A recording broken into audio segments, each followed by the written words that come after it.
Really? All right. Hello, everybody, and welcome to August's Let's Talk Business. So, since last month, how's business been? Reasonably good. Very good. I see you've switched to, or you've not switched, but I saw your promotions from mental welfare coaching. Ah, yes, yes, yes, yes. Yeah, well, I've a military barracks near me, so Right. So you're following up on a certain Mr. Carl Smith. yeah, well, Yeah, let's, no, absolutely. let's see how it goes. Absolutely. Ugly in a heron, you know. Right. And that Yeah, John right. was all about that. Have you any response, Aidan? But it's only early days, John. It's Hmm. very early days. I only saw the ad in the last couple of days. So was Oh, that the for first 24 one? hours, 24 hours, okay. you know. How do you find TikTok? Think it's quite good, actually. It's I get a lot of private messages on it, Brilliant. Okay. clients sort of at some clients. It's not as good, I suppose, as YouTube. Hmm. You know? Okay. Adam, do you use TikTok? You know what? I did a few. I did the magnetic fingers, and that I got about, I don't know, 80 something thousand views or something like that. So I was, I got off to a little bit of a thing, and I did a few kind of explainer videos, Hmm. but I found it really useful going to Vegas. And I don't know if you bumped into him, a guy called Lester. I I think I think remember you, and you were on your way to meeting him at that point. Yeah. So Yeah. I just picked his brain for about an hour because this guy's getting millions of views on TikTok. And he was looking at some of mine, and he's like, "Oh yeah, you've got 3 seconds to have something engaging to kind of hook them in like Hmm. immediately." And he said, like for yours, there was somewhere it was 15 seconds before there was even anything remotely Gotcha. generating kind of curiosity. So yes, and he was using like two or three different camera angles, whereas mine was always just a single camera angle. And he has these little kind of portable. I don't know if you know that the Bluetooth kind of Rode kind of thing. So I've just bought like a Bluetooth microphone. So I found it really useful because like he was kind of picking my brains about like podcasts, and I was picking his brains about TikTok, and it was just Right. you got to make it kind of engaging and interesting, and kind of also the background. My background was just like a studio background, Hmm. whereas he had kind of like quite interesting lighting and that kind of stuff. And I think it's the details that make the difference. I think with TikTok, like if you It's a kind of short attention span, yeah. So yeah, it was that's it. very If you short time to if you're grab kind of people. curious and I guess like open loops is kind of like the open loop because and he does this quite cool thing where he at the point where he counts them down to sleep, the light goes black, and then the captions say, "Oh, you're still watching," but that mismatches what he's saying when he's talking. I just thought there was a few things that he was doing that was quite Right. Okay. interesting. So yeah, definitely TikTok. I'm gonna revisit because I did a little bit, maybe I don't know, like a year ago, 2 years ago, and I've done nothing since really. Okay. So I feel like it's a big market, but yeah, It seems to be the expanding one. yeah, I would agree. It seems to be. Um, okay. John, how about you in technology? Absolute disaster. Right. And it's shocking considering my background is technology. Yes. Hmm. But no, the shutters come down. I'm curious with what Adam said about three camera angles. What was he using? Was he using three phones or was he using three cameras? Yeah, he was using three phones. Because I've got lots of like equipment, like HD cameras and all that kind of stuff, and I was thinking that's why I need to do it. And he uses three phones, very cheap tripods, Bluetooth, so he's capturing the video and the audio in exactly the same location. So he isolates um, So if it's just him talking, he'll have one phone that captures the audio and his direct camera angle, and then the extra two phones just kind of have context for different kind of camera angles. And sometimes the change of camera angle is just the same angle, but almost like that flash jump where it kind of jumps in a little bit, but it still creates a bit of a difference. But when we were in Vegas, he was interviewing a few of us for his podcast, and he just had just literally in his kind of hotel room, just on the little sofa bit, three camera angles, one set to wide, one set to one speaker, one set to the other, two mics, and he just says, right, captures it all on the phones, and you can get like cheap smartphones these days for, well, maybe 120, 130 euros, something like that. Captures it all on those, and then what he was saying, he just kind of airdrops it to his MacBook for editing. So it sounds like he's just got a simple process. So a TikTok video, he was saying that he spends about 3 or 4 hours on each TikTok video.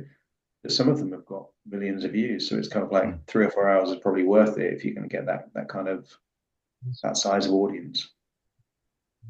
That guy, Anthony Serino, he seems to be smashing it on TikTok. Yeah, I've seen some of his stuff as well. Yeah. It's 1 million followers or something. I don't know who he is. I've never seen him. Yeah, and then there's another guy, I can't think of the other guy, but Sereno, or Anthony Sereno, he's really smashing it. Okay. Is he the guy that does the voices as well, or is that someone else? There's one. I don't think he does voices.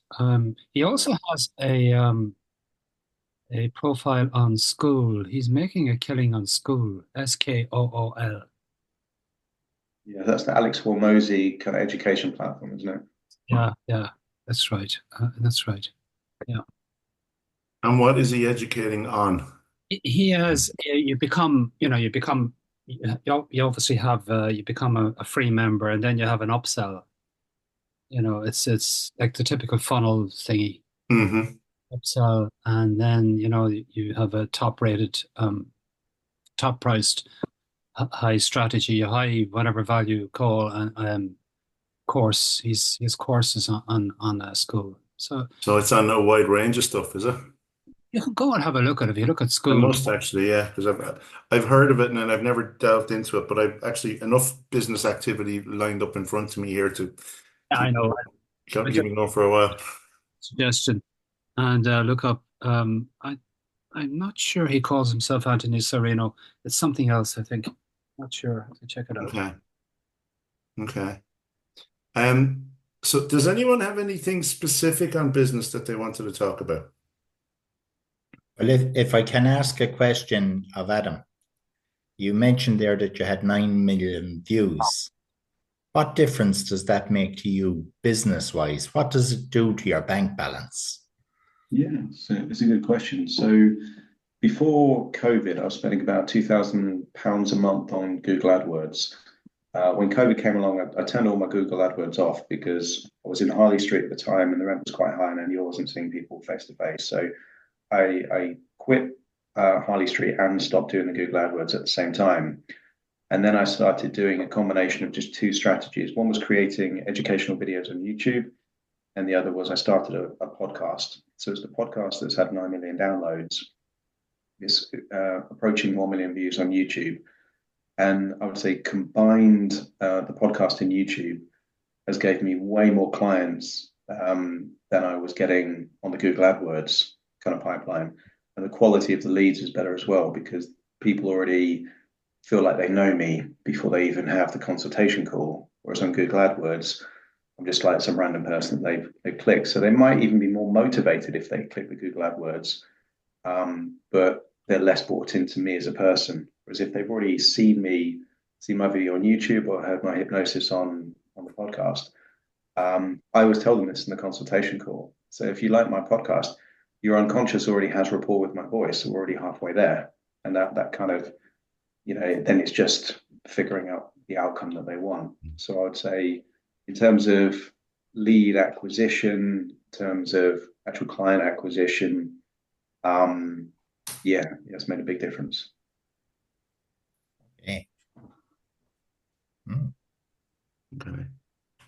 But what I would say in both, and just my experience of podcast and YouTube, it's what I liked about Google AdWords is the immediacy. You could find the keywords that people are motivated, and you could generate clients pretty much straight away. Whereas I do feel that the organic approaches like YouTube and podcasts really are like a long like a long burn. It's kind of like sometimes it will take. I mean, I did a video 4 years ago on all different types of phobias. I'm still getting clients from it now, but it's like years afterwards. So I would say what I like about paid for stuff is that if you want to guarantee a certain number of clients, or if as I was paying quite high rent for Harley Street, I needed to have clients every single Sunday, which was the day I blocked out. Otherwise, I'm potentially losing money or just kind of breaking even. But it changed when I didn't have Harley Street because then I'm working from home anyway. So my overheads went down a lot. And then I didn't have that pressure of needing to have clients. Then that gave me the time to do the organic stuff, which then gave me the bigger return on that. Because it's either you pay for the ads or you kind of buy the audience by the effort that you put in. I much prefer the organic approach because I think reputationally, I think quality of leads, I think even just cost per acquisition, like all the metrics are way more favorable. It just takes time. If you're willing to put the time in, then it's worth it. But if you need something quicker, then I would say paid ads is probably much more effective because it's predictable. Yeah, there is a way to merge the two of them together. It's something that, it's just my theory at the moment that I'm working on, but it seems to be working. Is that you use Google AdWords, but you're linking the ad to your Facebook or to your website, which has embedded videos in it, which show you. So people are still buying people because they're seeing you very quickly. So you're kind of getting that rapport thing from, no, the videos are not all up at the moment, but a lot of them are. So anything that's been linked is going directly either to TikTok or YouTube or whatever. So but it's through the website that it's all gone. So people still get that rapport thing with you, and they'll figure out whether you're the right person for them or not by the time they've made the call in a lot of cases. Yeah. I felt I was being more salesy when I was paying for, sometimes like £1 a click or £1.50 a click, depending on the keyword. If it did generate a lead, even if they didn't book a consultation call, I was really following up because it's like, well, I've spent money to acquire this phone number and this email. Whereas with the organic stuff, I feel like I'm a lot less salesy because I feel like they'll come to me when they're ready. So I actually prefer the dynamic of it as well. That I'm not trying to, I don't feel like I'm closing at all. It's just I'll generally do like a diagnostic call and then send them the information to kind of book sessions. But there is no kind of like salesiness to it. But I felt I had to be salesy. If you're paying so much per lead, it's kind of like if you don't do that, then you're burning money. It's an interesting question or an interesting way to look at it. Because really what you're trying to do is expose them to you in terms of, your personality, your products.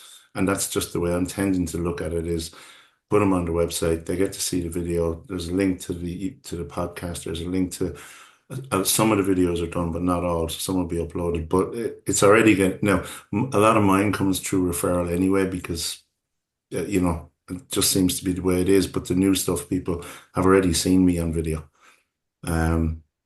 It does help. At least I think it helps. At least in my way, at least to help break down some of those barriers. So, like if I deal with a lot of anxious people, it tends to take away some of that anxiety before they've got here because, they know the type of person they're going to meet. They've already seen me, even if it's only on video. They've heard my voice, all that kind of stuff.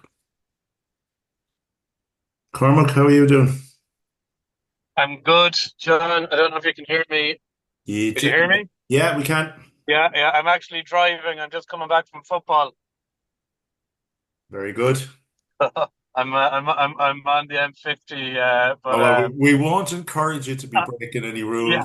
Yeah. I'm looking at the road, but I'm listening in, intrigued, and I love what you're saying there about the videos and that they're kind of nearly already sold on you before speaking to you, and the rapport is there, and how if they like your podcast and like your voice. Sorry, I didn't get your name. The gentleman that's saying that, Adam, is it? Adam, yeah. Adam. Yeah. Yeah, I really like that. I mean, it just makes a whole lot of sense. Yeah. I think it seems like the right way to go. Okay, good.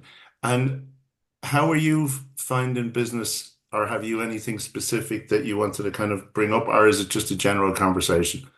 So I like mostly mine is mostly Google Ads. Right. That's the main way, and but I certainly know I'm missing a trick by not being more prominent on social media. I suppose I kind of get a little bit frightened off by you know, where I should be putting videos. I like maybe it's just a strategy or something that I need, whether is it TikTok, is it Facebook, is it YouTube, is it all of those places? Yeah. Um, and so the whole kind of technology side of things, then I tend to shy away from and just stick to Google Ads, really. Okay. Does anyone want to give Cormac any comment on that? Because I know I can, but I think one thing I would say, Cormac, is that a lot of the things you can repurpose the content. So typically, if you've got so I think TikTok is you get up to about 10 minutes, I think, and I think with I think Instagram, well, YouTube Shorts definitely is up to 60 seconds. So there is something where if you did 60-second, let's say portrait content, then you could actually put that on Facebook as a kind of a story. You could put that on YouTube Shorts. You could have it as an Instagram Reel, and you could have it as a TikTok video. So then you're getting kind of four for the price of one with one bit of content. So that's one way of thinking about it. And then it's kind of like one video, four locations. And you might find that your audience is on one of those that you didn't expect. But if you're putting it in all those places anyway, then why not? My strategy for most of YouTube is actually to repurpose my hypnosis sessions. So my YouTube strategy isn't the core strategy, it's just a side effect of my podcast. So I'm a big believer in if you create the content, see if you can repurpose that content. And then if you can, you've got infinite upside because that was never the intention anyway. Do you mean like record actual client sessions and then use that?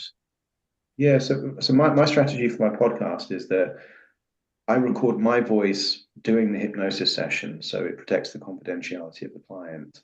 Mhm. And then that becomes the podcast content. But because I have an MP3 file, I can then use certain kind of AI video tools to turn that into YouTube content. But because it's longer, it's that 16:9 frame, so the landscape videos rather than the portrait, which typically are the shorts. And I just treated that as a side effect because I'd already done the work anyway for the original content, so it didn't take that much more to turn it into a video. So I would say, what put me off from doing YouTube for a lot of time is this belief that it was going to take so much time and hassle to do it all. So therefore, what may reduce that friction for me is to think, well, rather than doing something specific for YouTube, how can I just repurpose something I've done for something else anyway? And then you can kind of apply that. So if you've got any content, even if it's in audio form, you can turn audio to video pretty quick these days. Wow, that's pretty good. Are you is it Adam Cox on YouTube? Just to see Yeah, what so you do? yeah, so I think it's Adam Cox Hypnotist on YouTube. But if Okay. but I think the actual channel now is called The Hypnotist because that's what my podcast is called. Um, and Yeah, and that I'll be sounds honest with you, the hypnosis videos aren't perfect because every time the scene changes, there's like a little click. But even though the production value isn't high, because I used to pay a freelance video editor about £40 a video to turn my audio into video files. this AI platform that I found, and a virtual assistant based in Bangladesh means that it cost me about $2 per video. So because the cost is so low, then the upside is so high because it doesn't cost that very much to kind of pay for itself. And in fact, the monetization I get from YouTube covers the cost of the AI platform and the virtual assistant. So for me, it's an infinite return on investment because the monetization of YouTube pays for all the cost to create the content for YouTube. So it has that kind of very low risk. And actually, I Sounds good. mean, Cormac, I've seen videos that you've done. I don't know whether they're on Facebook or I think it was probably on Facebook I saw them, was it? Yeah, I have a few on Facebook and a few on YouTube. Yeah, Yeah, because I mean, you can take those videos and just put them up on TikTok. And sure. Yeah. if they're a bit longer, what you can also do is use Opus clips and break them down into into shorts, and then just put them on Facebook or Instagram or YouTube. And on YouTube, you can link a short to an actual longer video. Okay. Okay. That It's sounds just in the description. Normally, as you load a short on YouTube, it said there's a thing that is it connected to something, so you can actually connect the YouTube video that's already on your YouTube channel, and it just links directly to it. So if someone opens that, I think it prompts you towards it. okay. With regards to, I don't even know what the terms are. Is it tagging and labeling your YouTube videos? The hashtags, or the name, the description on them. Yeah, like the stuff that needs to go, how you describe them, I guess. Yeah, Um, there's a couple of things there, Cormac, that I use, and I've just cancelled actually my subscription to vidIQ just because it wasn't such good value for money. But the two main tools for YouTube that I've used, and I can recommend them both, is TubeBuddy and vidIQ. And what that does is it gives you a ranking of your tags, and it's also got AI tools to write your description for you. And typically, what I found though, and the reason I cancelled vidIQ is that over time you just figure out what the pattern is, and the pattern is generally a lot of short tags. So if you just put hypnosis as a tag, it's not going to rank at all because so many other people have got hypnosis as a tag. But if you were doing, let's say, a weight loss video, if you put hypnosis for weight loss, that's going to rank higher than just hypnosis separately and weight loss separately that have got lots of competition. The other thing I noticed is that if you have variations of your title in your tags, so it could be half of the title, or hypnosis for, and then have different words from the title. You tend to get higher ranked tags than if you didn't do that. But I would recommend if you were thinking of using YouTube, I'd get either TubeBuddy or vidIQ for a year. It's cheaper if you do it as a yearly membership than if you just do monthly, and then just learn everything you can in that year, and then probably cancel it after a year because then you've got the knowledge of how to come up with good tags and good descriptions, good titles. Anyway, it's the knowledge that's the key thing. But to learn faster, it might help to have one of those platforms to kind of guide you. you said bid IQ. Yeah, Yeah. we'll pop it in there in a minute. The link into it, actually, I'll find it for you now and I'll pop it in. I do they have a small foot that you can get a certain amount free on that, Adam? I can't remember. Yeah. Yeah, they have three levels. So I think there's kind of like a level which is I think reasonably cheap, might be like £10 a month or something like that. Yeah. And it also could give you ideas. It has this kind of AI title generator, so it can give inspiration. And it's also good if you were checking out your major competitors as well. You can see what their latest videos are and their performance and that kind of stuff. So I did it for a while. I didn't really make the most of it, but I did use it, particularly for the tags and the titles. Yeah, there's vidIQ in there now. Oh yeah. And the other one is Opus, which Basically, what it does is we talked about it last month, but what it does is it breaks down. You can have a YouTube clip, and it'll give you a whole load of shorts on it. It's like between 15 and 30 seconds, and you can use those as a kind of promotional thing. It's excellent for repurposing, John. Yeah, isn't it? It's really brilliant for that.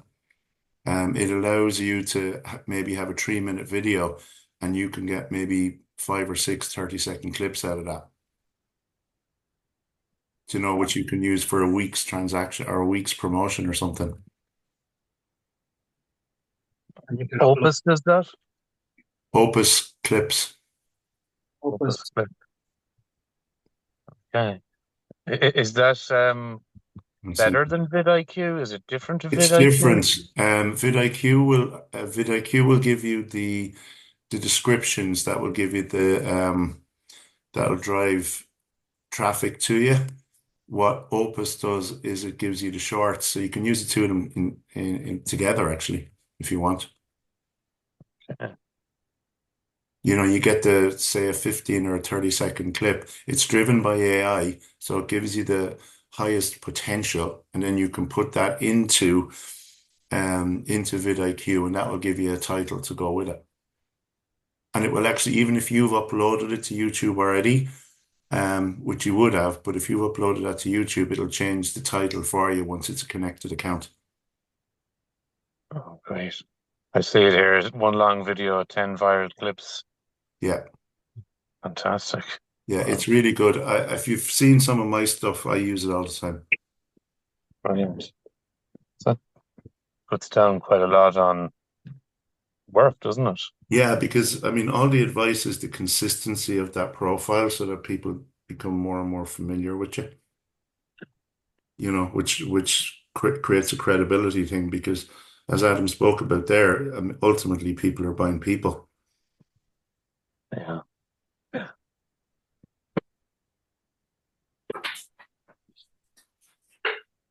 Lachlan, how are you getting on?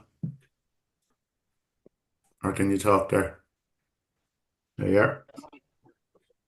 Hi, sorry, I'm in the car here. It's got pouring rain. Yeah, I'm doing good. It's great to have this meeting. I was making progress myself on website and all that, and I'm probably stumbling on the advertising side of it. I have a question really for everyone. It's like, instead of individually advertising, is there a way we can advertise as a collective, like raise the awareness of hypnotherapy and show the expert skills that are on display? Similar to BetterHelp that they do for psychotherapy. Is that happening, or is that a thing we could maybe discuss? I think it's a thing we could discuss. I don't think it's happening at the moment.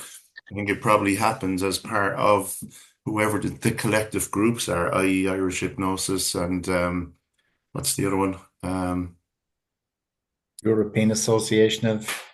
I don't think that happens, Aidan, does it? What happens? That the EAPH advertises as a collective. Well, there's a directory there, but no, not. No, I'm thinking of what's his name, Wayne Hennessy, his group. But it's advanced. yeah, it's all directed stuff. It's all based their clinics. It's not a profession. It's a conference conversation, I would probably think. Well, as we all know, that people buy results. You know, Ultimately, it is results. Yeah. if you use a bloody hammer to hit them on the head with, they don't really care once they get the result. So Correct. that's my opinion. They're not really interested in hypnosis. You know, it's got to do with the result that you can give them. Can you do the job that you say you do?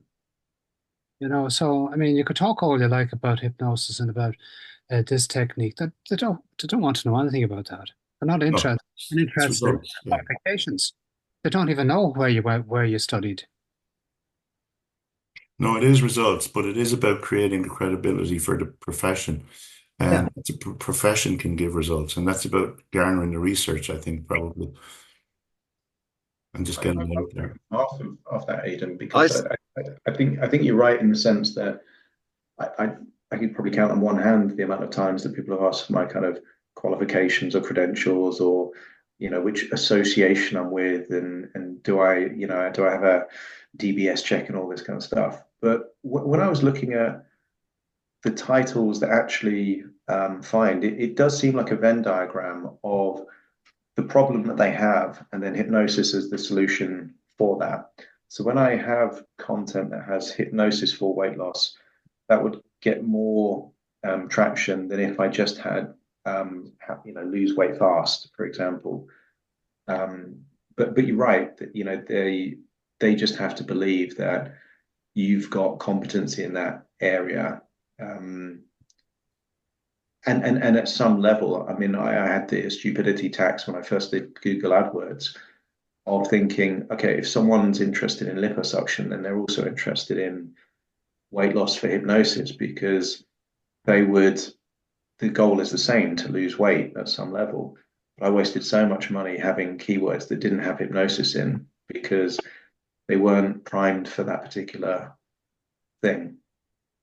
That was just my experience.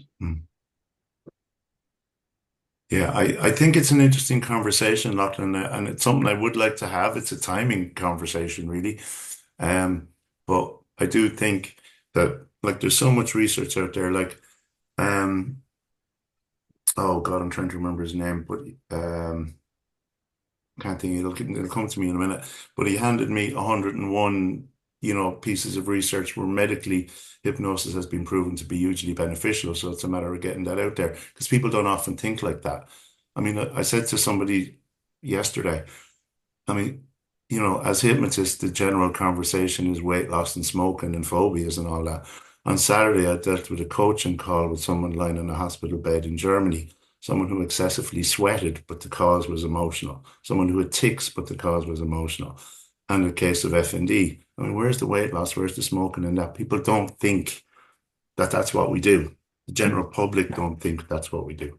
So I think that's why the collective thing, because you've hit the nail on the head for me. Hypnosis has still got that magical sense of the mystical, and it's all about either showmanship or smoking or flying, Mm-hmm. But it's so much more than that, and I don't think people know that yet. No, I'm with you on that, actually, and that's part of what the conference is about, actually, is to raise awareness on that. And if you look down through the list, I'm just stunned at the results people have, and a lot of them in quite specialist areas. So it's a complete, instead of trying to find a psychotherapist that you like, you're finding someone who's really good at curing or fixing that particular issue. So it's issue based. As much as we're trying to be personality based, I mean, our voices are important and our report is important, but I think until we kind of blast that kind of perception of hypnosis, it's you're right. woo-woo. But it expands the market as we do it, and that's ultimately. But in essence, it does tie into what Aidan just said, because what people are buying is results. That hypnosis works for anxiety, that it works for a whole load of other things. That it helps, as Gary Coles will talk to. It helps as people go through the cancer journey. It helps it helps in sexual problems like Kaz Riley does. Various other. It's not limited to just weight or smoke loss and weight loss and smoking and various other bits like that. Yeah. So I think that's a really interesting conversation. I think maybe that's a one evening conversation all on its own about, or like just a brainstorming session some evening just on how that works. On the question of credibility. Yeah, it is credibility. Yeah. Are anyone here covered by VHI or Bupa or one of the medical insurance companies? Anyone doing work? No, if I've been asked to do it and give a Reiki session or something, but because VHI don't cover hypnosis, hypnotherapy, to my knowledge. But I looked at that, John, and for me, it looked like so much hassle to get so few clients that I thought it wasn't worth it. But that's me speculating, because I don't know how many kind of clients it would have led to by being on there, like at the Bupa directory or something like that. So it's a good shout. I think that's a very good point that you bring up, John. As far as I know, the insurance companies in Ireland do not cover for hypnotherapy at all. Yeah, I think so too. I imagine that in order for them to do that, I'm not too sure, but I imagine that they might look for some kind of regulatory body. Yeah, I think, Um, yeah, and therefore, it brings up another area that I think is certainly worth the conversation. Our industry is a little bit at risk because there's no regulatory body around it. And I do wonder if there was like a group of interested people that we could find out about creating a regulation to protect the industry. And um, I don't know exactly how it would happen, but I'm sure it wouldn't be hard to find out, like from other kind of similar type industries. But if it did have some kind of self-governing regulatory body within the country, then I'd say the insurance companies would be a lot happier to feed into it, which would really kind of create a much bigger pond for us. it would. Yeah. I mean, Aidan, I'll come to you in a second, Aidan, if I might, because I know you have, because there's been discussions within the APH on that, and I know that. And I know that Susan Wallace also has had discussions in relation to that. Um, I'm not sure where any of those have got to, because my view has always been that that if we try and go down that road, I'm a bit like Adam, but if we try and go down that road, yes, there could ultimately be, there's such an anxiety pandemic, let's say, in the country at the moment that people would just start referring to hypnotherapists once we prove it.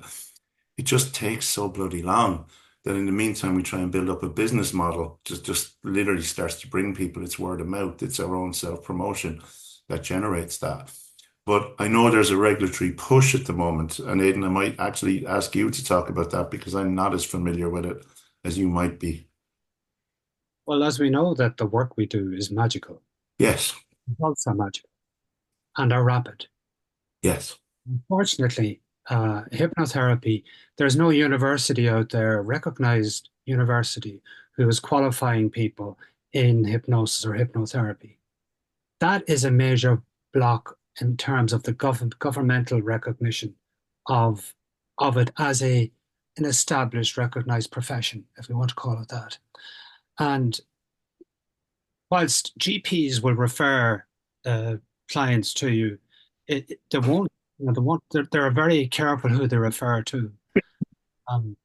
I try to get, as I've been in contact with a health insurance company, Leia Healthcare. They're an Irish company here based in Cork, and it was like trying to go through a brick wall with them, even to get a response. And the result was no, thank you. Yeah. But for me, and I'm just talking about me, I'm quite happy to know that the work that I do is good work, results oriented, or getting the job done. However, to try and there's an organization here called CORU, CORU. It's the regulatory body. Now they have just they recognize psychologists. I think psychotherapy is coming into it next. Yeah. We'll probably be dead and gone before that this ever happens.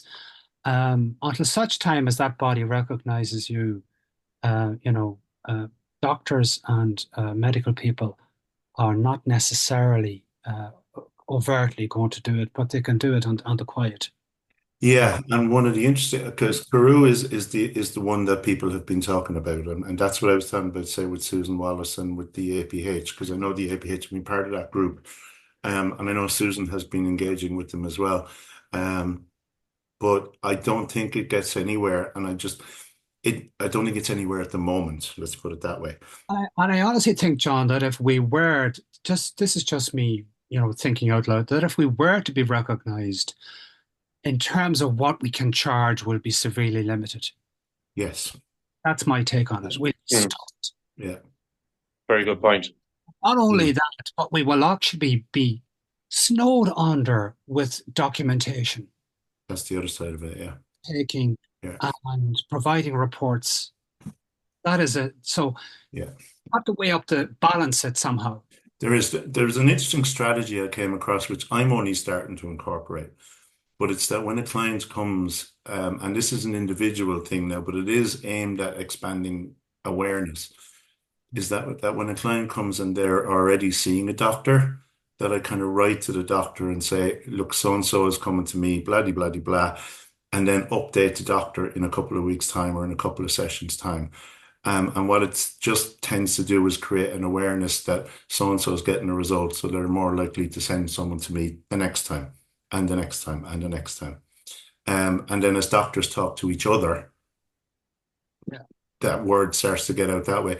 And that tends to be the only way that I think is the most efficient way, because trying to deal with regulatory authorities, I've been doing it for years in my other job. Sweet Jesus. Yeah. No wonder I have no hair left. As Adam said, at one point in time, this was just, the the well-kept haircut brigade, but there's a few more of joints. I also find that the Asian doctors are very open to this. Yes. The more, Mm. and I would get referral from, funny enough, two Asian doctors, whereas the Irish and are quite, they're careful. Yeah. Yeah. But I think the UK has been ahead of us for a long time. I mean, even alternative in hospitals in the UK is more accepted. Whereas here we're very letter of the law type stuff, I think. So I think driving it through our own business actually and getting the results and letting people know about the results. But I really do like Lachlan's thinking of if we can collectively get a whole set of results and get more people aware of it, we'll drive more people to all our clinics. We'll Yeah, expand the market, basically. it's funny you're talking about the medical referrals. I was with Sheila Granger the weekend for her first course on medical referrals. Hmm. And she does, obviously, you know Sheila very well, but Yeah. you do exactly that. You write to the GP to say this is happening. But you also had the GP on giving her point of view. And she was Asian, as funny enough, you mentioned that as well. But she was saying 60% of her clients as a GP are mental issues that she Wow. doesn't know what to do with, Wow. and she's got 10 minutes to diagnose and medicate and give them a plan. And she's just not aware of hypnosis until somebody did what Sheila was doing, and got in touch with her that way, and she saw a result, and she's crying out to have an option for her patients. Yeah. Yeah. And I think that's something that comes back a few times from a few conversations I've had. Whether it's in Ireland or whether it's in the UK, people have 7 to 15 minutes to make a diagnosis. They'll do between 6 and 10 an hour, or 6 and 4 patients an hour. And all they can really do is prescribe. As we know, prescription just deals with the effect. It doesn't deal with the cause. The problem's still there. But we have some tools that we can use, or we can engage the medical profession. It will be slow, but we can engage them, Absolutely, I agree. And my own GP, he did admit to me, advice he does send me clients. He did admit that he has to cover his own ass. That's the thing. And psychotherapy is what's recognized by the medical profession, not hypnotherapy. I have to cover my backside. Yeah. I refer somebody to somebody out there that I don't really know, or that is not an established or whatever discipline or profession. I have to be very careful who I send them to. Yeah. Yeah, that comes back a few times. So, I mean, I'm not necessarily, I think it's probably an individual doctor's conversation each time, but it is about establishing rapport with the doctor and basically trust with the doctor. That, you're a specialist in anxiety. So if I've got an anxiety client and the patient is willing, then fine, they go to Aidan or whoever. But you also must, I think that the secret is you're speaking their language now, and you're showing their results in their scales, their GAD-7 and their DAC-9 scales, that you can have some form of proof in the format that they understand. Yeah, and they're all self-assessment tools anyway, those ones. So the client is making the assessment pre and post. They're very, very basic. There's not much to them. Yeah, but the client feels better. So when the client goes into the doctor, then the doctor sees the results and goes, Okay, Lachlan did the job for that client. Perfect. I'll send Simple. something to them. And that's just an additional strategy people can use. Mm. But it But is a then really interesting conversation, and I really do think it's a brainstorming session someday. About people just sitting and pulling together and going, right, how would we move that forward? How would we? I'm not a fan of going down the regulatory route because I literally think I'll just bang my head off a wall for the rest of my life. I tend to like the business approach of how do we expand the market by promotion and by word of mouth, just like we were treating it as any normal business. But it's just a collective business that we're all dealing with. And it's cooperation. There's no competition here. It's literally all cooperation. Because once the market expands, everybody's boat rises. It being self-regulatory, but also being highly ethical, Correct. really important. Yeah, I think absolutely. Absolutely. I think it's a great idea of Lachlan's, because then you can kind of, let's say, if it was, let's say, Google AdWords as a strategy, you've got 4 people, 5 people sharing the budget, and therefore, dividing up that. Where I think it gets slightly complicated is who then gets the lead, who then gets the client, that kind of stuff. So it's not without its kind of challenges, but you get the kind of, it's a cooperative in many Yes. senses. You get the power by numbers. I guess one step towards that, which is very low risk, is to create a collective of referrals. So we probably each have our strengths and weaknesses. I've never done a single hypnobirthing hypnosis session, and I think it's not that I couldn't do it. It's just that's not what I'm known for. It's not had any specialist training. So I think, maybe something that we could do, as a group is kind of have your top 3 kind of things that you would say you're the most competent out, the most confident in, and then we kind of know who to refer within ourselves. So, if there is someone that's, something that I've never done before, I might refer that, and then we've got that law of reciprocity between us. That's a very low risk way to get the benefit of a cooperative kind of mindset with no risk at all and no. And that's actually something I was meant to do, Adam, because as part of the conference website, I was going to put a register of everybody and the specialities that they had. So anybody, you could look it up and go, right, look, in Dublin, there's Cormac, in Wexford, there's John. They both specialize in that. There's the numbers. So I have to get on to Stephen to do that. So I'm going to take that on. I guess it's 2 things, isn't it? It's kind of like the regionality, because some people do want to see someone in close proximity. They want to see someone face to face. And I think the other thing is probably the specialism, whatever the niche is. So then if someone said, can you refer to someone in Dublin? I wouldn't know right now, but I'm sure there's a couple of you that are in Dublin. That's kind of like, well, then I could know to refer in that sense. But then it's the niches as well, isn't it? And then you've got Yeah, I mean, there's 2 things. There's the location, there's whether it's online or in person, if the person wants it, and then online doesn't matter. And then there's the specialities, and then you've enough information to inform any client. And it allows for that person to be. So, Fiacre, how are you getting on it, or have you anything to add in the midst of all that? Well, it's just on the advertising. I think even coupling that with I think it was Aidan said about kind of rather than be advertising just to increase the profile. If there was kind of say one ad that could be put together so that everybody could have the same ad on their website, I think it would probably have a greater impact. One particularly about all the kind of all the research that has been done on kind of the peer reviews to prove what hypnosis and how good, how effective it is. And if that was there and it was in broad, like I mean on Facebooks and the websites, at least people would have who are searching would actually be able to kind of even see that.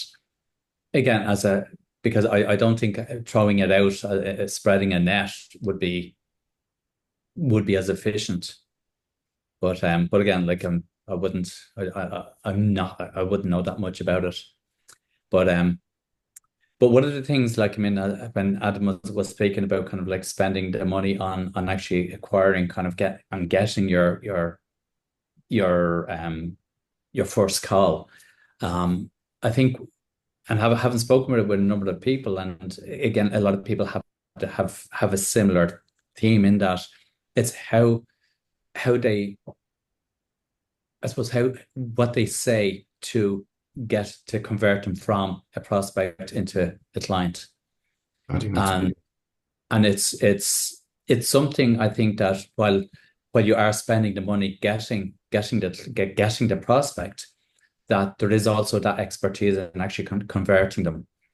And I think it is one thing that is neglected, or just people don't realize how important it is to say the right things in the right way at the right time, so that they can so they're actually kind of finding out, look, what people want, and then say, yeah, I can do that.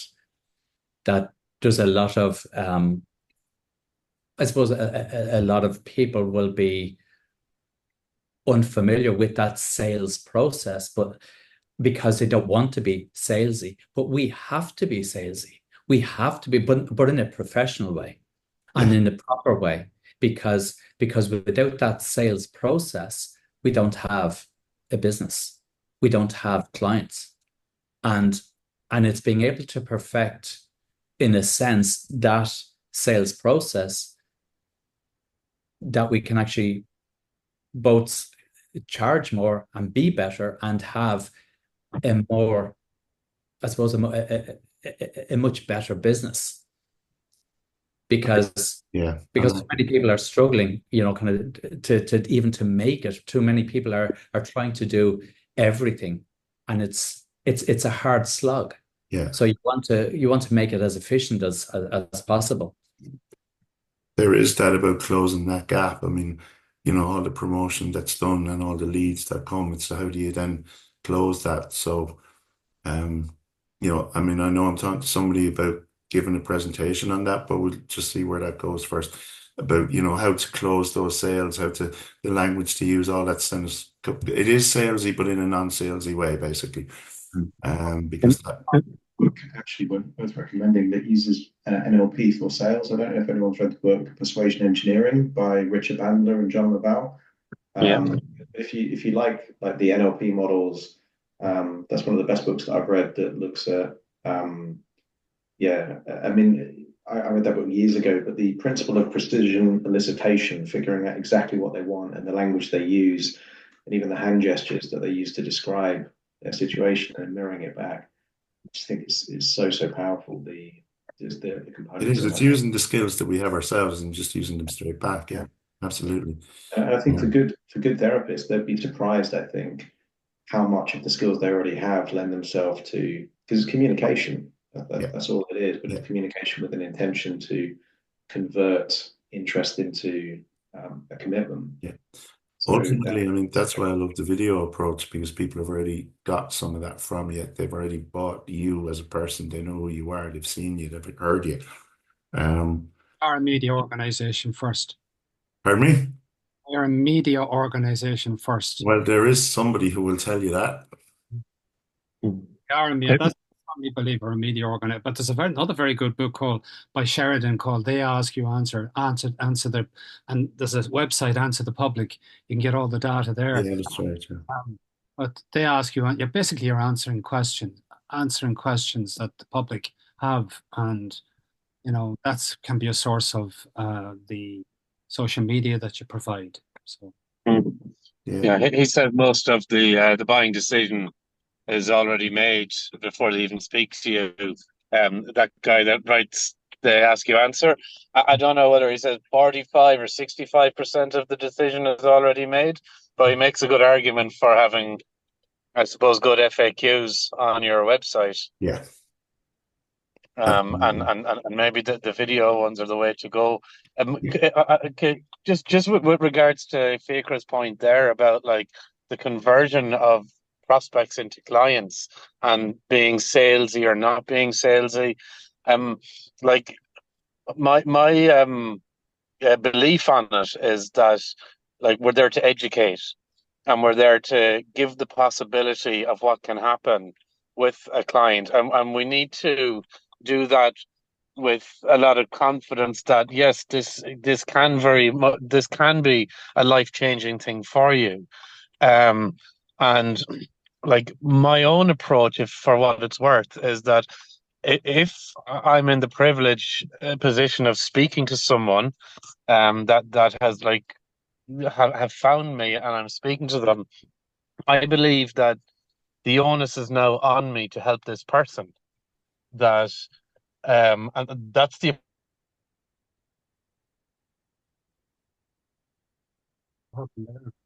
We've lost Cormac's signals. Are you? But you have it. You have the most powerful tool, I believe, is this your mobile phone. Sort of Absolutely, yeah. client calls you up, and Faker probably heard this from Faker gone. Yep. No, A client contacts you, not Faker, but I beg your pardon. Cormac, yeah. No, Well, the other. I think signal went weak on you, Cormac, did it? Oh, did it? Yeah, I'm still in the car. Sorry, I know you kind of just stopped talking there. Oh, apologies. Yeah, I mean, and like I was saying about like the first of all, the approach should be the onus is on me now to help that person. So now I'm not trying to sell them, I'm trying to help them. That's the first mindset shift. So once I'm talking to them, I'm never trying to sell anything to someone. I'm just trying to create a solution for them. If they decide that the solution is what they want, then hello, girls. I've just arrived into my children. I'm going to go upstairs, guys. I'll be down shortly. Okay. Um, that's a nice mindset place to come from, It is, because you don't feel like you're selling them something. You don't feel like you're trying to give them something that they don't want. And so that's maybe the mindset part. Mm. The technical stuff, as Adam was saying there about NLP, like you'll certainly hear me if I'm speaking to someone that wants to quit smoking. They will certainly hear "quit with me, John" at least 5 times in that conversation. Those that quit with me, John, stay off the cigarettes, because those that quit with me, John, will tell you that it feels like they never smoked in the first place. That's I hear you. That's the little NLP part. Mm. So I think there's mindset and there's strategy. What I mean by that is language. No, you're absolutely correct, because if you come with it from the right intention, it's nowhere near as salesy as it would be if you're selling just for the sake of selling.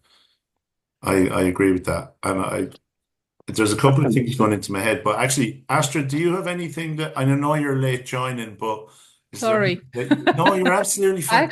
I just had a discovery call, a sales call. They're I don't know very what important. they are very important. That's what we're here all about. So that was a referral from 2 years ago. She's like, "Oh no, I went back to my emails and there was your email. I still have my migraine." So yeah, got a migraine client now.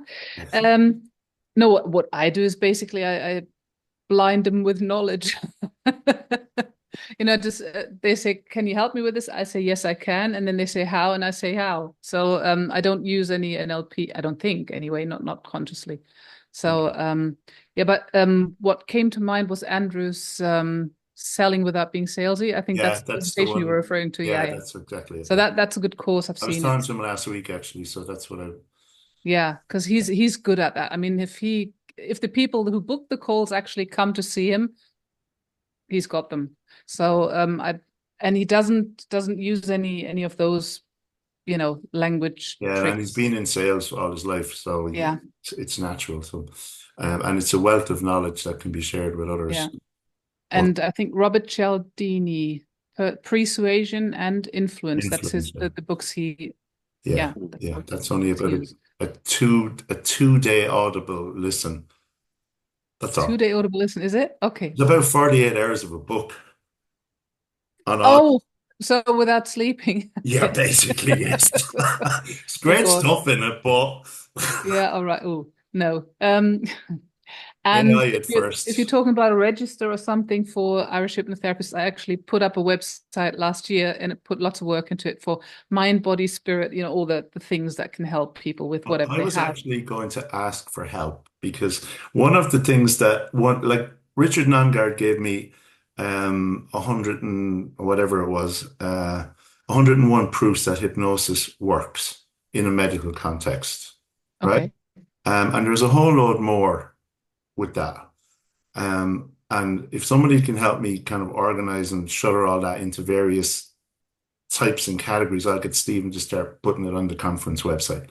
But I just need a little bit of help with structure. So if anyone's willing to volunteer, I'll happily engage and we can sit. And I'm not necessarily asking you because you're right on screen in front of me now, but I'm anybody in this group. Because I can share the Richard Nongard stuff and then the rest I'll just pull down. There's a whole lot of stuff on Google research and stuff. It's only just a matter of pulling out the relevant stuff. You have the best examples for anxiety, for depression, where hypnosis works. And because there is research there to prove that. It's only a matter of pulling it out. Did you meet Right. So what? in America in the Vegas, was it? Pardon me? Meet Nongard in Vegas. Yes. So what exactly are you trying to do? You're trying to make separate pages? Oh, okay. So let's say someone wants to know how hypnosis can help anxiety. Well, here's 10 pieces of research to prove that. How does it help with weight loss? Here's blah. And all the evidence that would exist by each category type. Start with the main ones. There'll be speciality stuff later on, but you take the big ones. Anxiety. So you have the research, you need the article, basically. Yeah. Okay. Well, right. basically what I ChatGPT. need is someone to sit and chat with and figure out, here's what we have. How do we process this? Basically. Cormac, you have to go. Thank you. Thanks. Bye-bye. Yeah, I've done a lot of research still, and I use ChatGPT. If you tell it summarize the article so and so, it'll give you a summary and the key points. Even on the free version, when you haven't reached your limit. So that's one way of doing it. Okay, it's time for me. So blog post, that's an excellent strategy. And I think the other thing, I use Fiverr. I don't know if you've used that for kind of freelancing.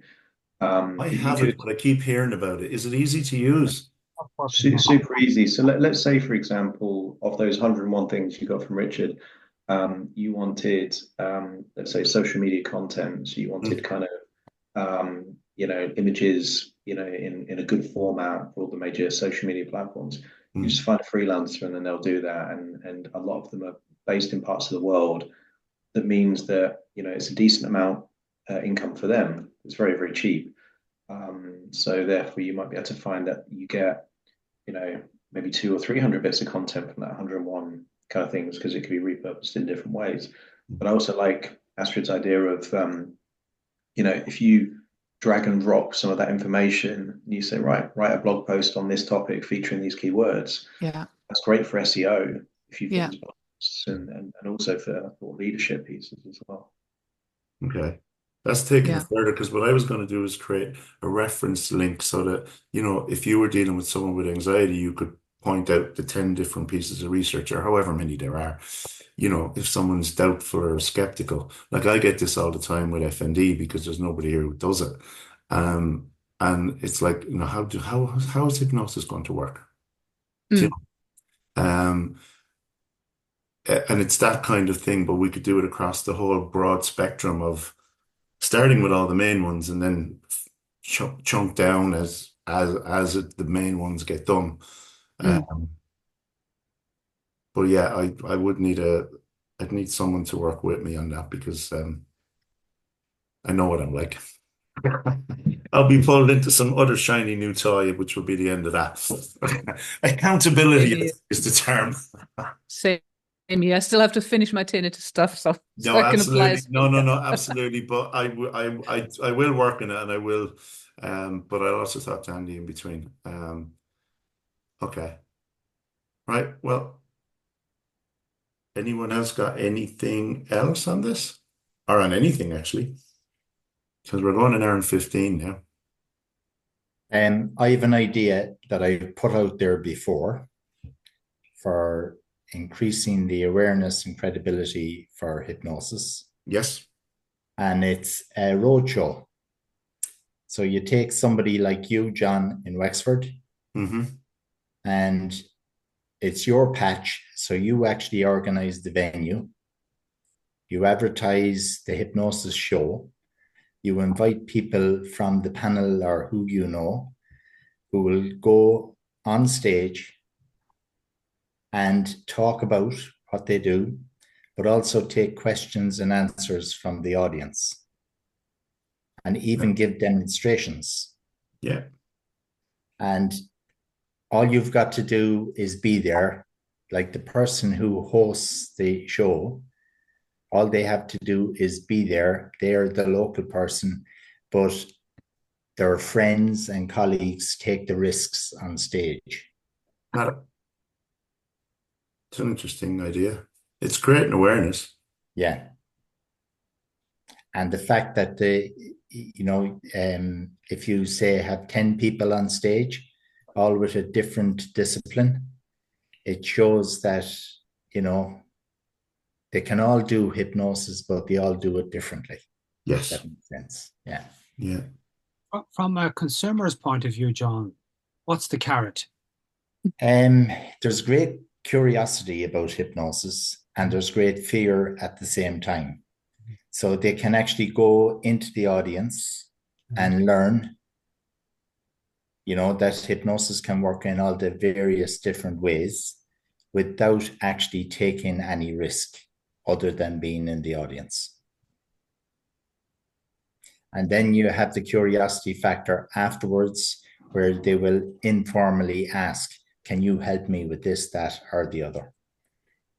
I mean, that's been one of the evidence things from stage hypnosis all the time, where people have clinics that people come up to them afterwards. Can you help me with this? Can you help me with that? And they can be promoted from the stage as well. Well, I remember years ago when I was very young and Paul Golden did a roadshow and he would do a stage show before he did his clinics. He would usually do the stage show on a Friday or Saturday night so that he would be pulled apart on the pulpit come Sunday. And then he'd have a full clinic for the rest of the week. And I actually remember him being absolutely harangued by the priest on the pulpit as the devil's child, even. Funny, I have quite a lot of his audios saved up on the cloud. Anyway, just to hear him. Well, Lots of interesting ideas in there. Sorry, I don't know who I interrupted. Yeah, I did. There's somebody who taught a workshop. So you run a 90-minute workshop. People pay to get in, like a clinic, but that was for one person. So in the beginning, they will ask, "So does this really work?" They'll be skeptical, all those questions. And after a short demo, you just do one with one person. They're coming up to you saying, "How long's your wait list? Where can I sign up, etc." So that, one short demonstration would be a good convincer. Okay. And I know somebody in England who's run some demonstrations, and she had clients coming out of her ass, she said. So Really? Yeah. I've seen her do that actually. I've seen a lot of her promotional stuff. Okay. There's lots of good stuff here, but you're giving me loads of work. Yeah. Well, were you talking about a directory register thing? Yes, and it's Stephen McGill. I just need to sit with Stephen and just because I have about 10 people have sent me back their stuff, but there's loads more who haven't actually. So I can re-email them all. But I just need to sit with Stephen and I just spend half an hour and we'll set the format up and then easily drop them in. But I want to keep it simple. The name of so John Scanlon, Wexford, in person and online or whatever it may be, and then here's the specialities.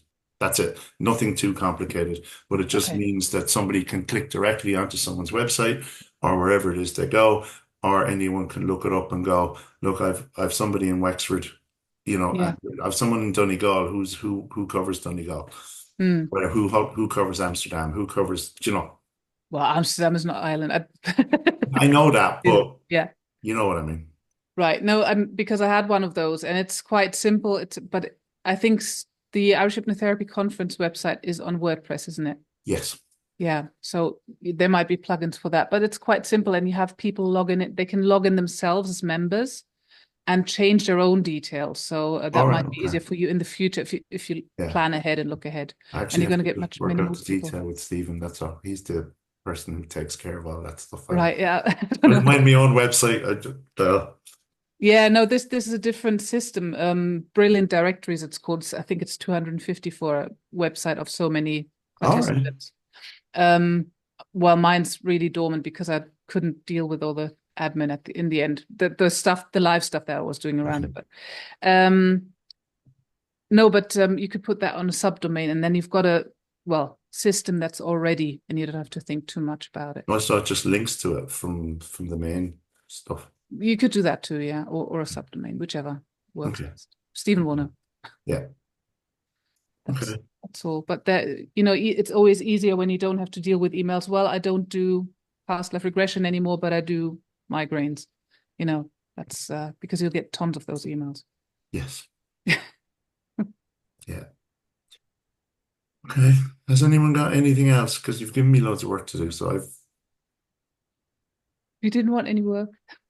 yeah, I don't actually have enough. No, this is all part of what this is about, which is to promote the profession. So that's really what I'm trying to get to. It's just the resources in which to do it. That's all. And the easiest way to get it done. Well, if you need any help with the Richard Nongut stuff, then send it over and I'll have a look what I can do. I'll get the downloaded stuff and I'll send it on. Yeah. That, if my memory serves me right, a lot of it was in there. It was more just a case of organizing into its various types and stuff. And there's a whole lot on Google. Of course. But, as you go through that, you really have to read it to know how relevant it is, because I discovered with ChatGPT it will give you a whole lot of stuff, but then you have to go off and research, and it's like, No, the fun thing is you can upload documents to it and you can tell it, find this article and then summarize it. So that's really cool. Okay. That's what I mean. I didn't know that until a few weeks ago. So. Okay, I didn't know that at all.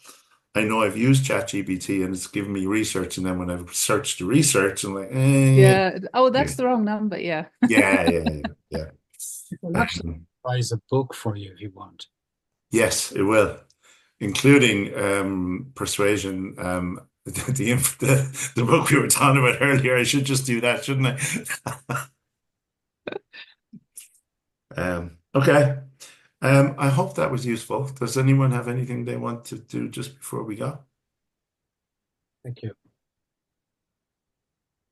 Really good. Thank you, John. You just need some more sunshine and you need some sleep, because she's resting on your shoulder there going, come on, let's get it. All right. Take care. All right. Listen, mind yourselves and thank you. Catch you later. John. Okay. I am just stopping this recording.